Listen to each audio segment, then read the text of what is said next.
The observation of the skies has played a special part in the lives and cultures of people since the earliest of times.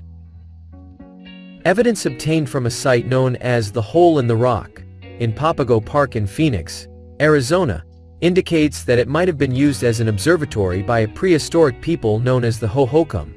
The physical attributes of the site allow its use as a natural calendar or clock.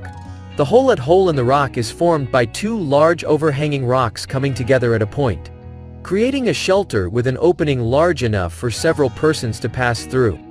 The northeast-facing overhang has a smaller opening in its roof. It is this smaller hole that produces the attributes that may have been used as a calendar clock. Because of its location in the shelter's roof, a beam of sunlight can pass through this second hole and cast a spot onto the shelter's wall and floor. This spot of light travels from west to east as the sun moves across the sky. It also moves from north to south and back again as the Earth travels around the sun. The west to east movement could have been used to establish a daily clock, much like a sundial, while the north to south movement could have been used to establish a seasonal calendar.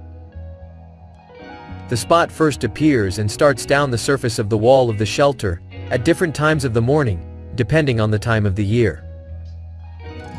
The spot grows in size from its first appearance until its maximum size is achieved roughly at midday.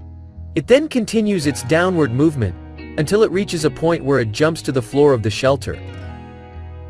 As the sun continues to move to the west, the spot continues to move across the shelter floor and down the butte, or hill, toward a group of small boulders.